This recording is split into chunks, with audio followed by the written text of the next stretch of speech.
Let's focus on what's happening in the national capital because Delhi is witnessing a worrying third wave of COVID-19. The capital currently has nearly 40,000 active cases. 3,797 cases were reported yesterday. Speaking to India Today, Delhi Health Minister Satyendra Jain said that testing is increased, which is the main reason for the increasing number of COVID cases. He also added that since people of neighbouring states are getting tested in the capital, it's leading to a spike in numbers in Delhi.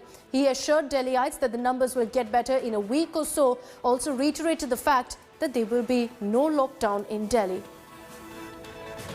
Satyendra जी, जैसे हम अभी data देख रहे हैं दिल्ली से cases बढ़ रहे हैं लेकिन डेथ टोल भी बढ़ रहे हैं, इसके लिए क्या वजह है?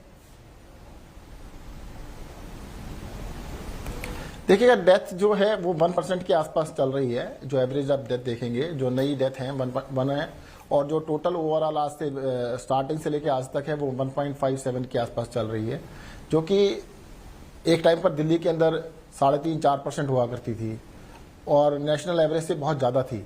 आज नेशनल एवरेज के पास है बिल्कुल। तो डेथ जो है, जितने नंबर ऑफ केसेज हैं उसके 1 और 1.5% के बीच में चल रही है। तो डेथ तो अनफॉर्चुनेट हैं, बट नंबर्स इतना कहना कि भी बहुत ज़्यादा है वो ठीक है। परंतु एक चीज़ और बताना चाहूँगा, दिल्ली के अंदर बहुत सारे लोग बाहर से इलाज कराने भी आ रहे हैं और जो लोग आते हैं वो काफ़ी सीरियस होते हैं और बहुत सारे लोग, आज अखबार में भी आर्टिकल भी है, वो दिल्ली का ही एड्रेस देते हैं, वो दिल्ली में काउंट होते हैं, उनके रिश्तेदार हैं। मैं खुद बता सकता हूँ, मेरे रिलेटिव हैं बड़ौत यूपी के अंदर रहते हैं, उनका किसी का टेस्ट नहीं हुआ, उन्होंने दिल्ली का एड्रेस दे के सबने टेस्ट कराया, सारे पॉजिटिव थे।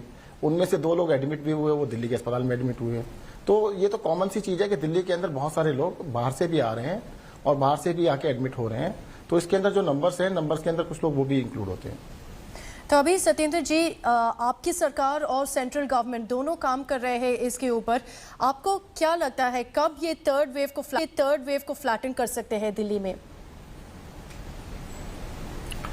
देखिए, थर्ड वेव के बारे में मैं डेफिनेटली आपको कह सकता हूँ। फर्स्ट वेव थी जून के अंदर, सेकेंड वेव सितंबर में थी और थर्ड वेव नवंबर। देखिएगा, मैं पिछले 1 हफ्ते से कह रहा हूँ कि we are on the peak of the wave. हम पीक पर चल रहे थे और डेफिनेटली मैं ये नहीं कह सकता पीक आ चुका है, बट अब मैं कह सकता हूँ कि 15% तक पॉजिटिविटी गई थी।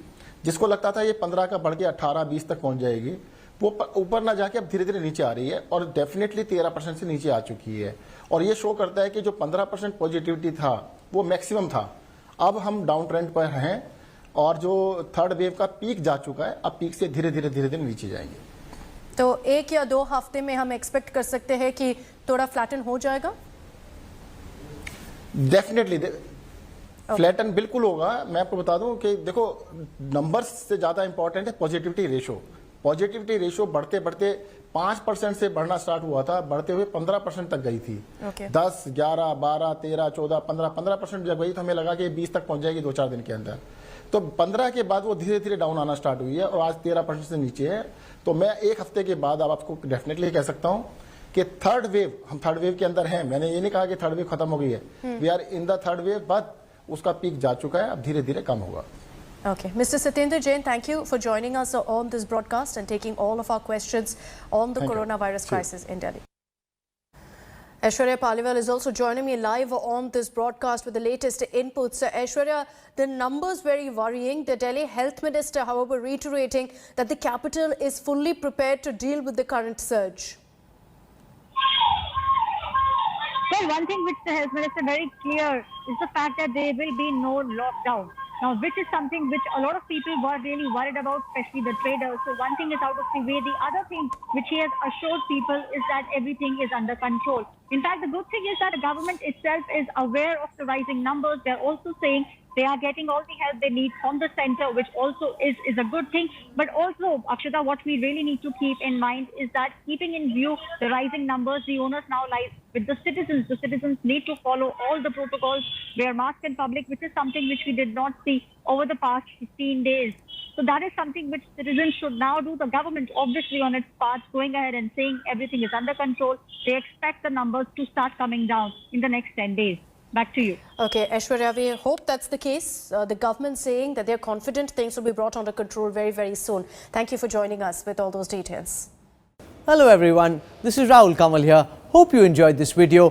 For the latest news and analysis, like and subscribe the India Today YouTube channel and don't forget to press the bell icon to stay updated.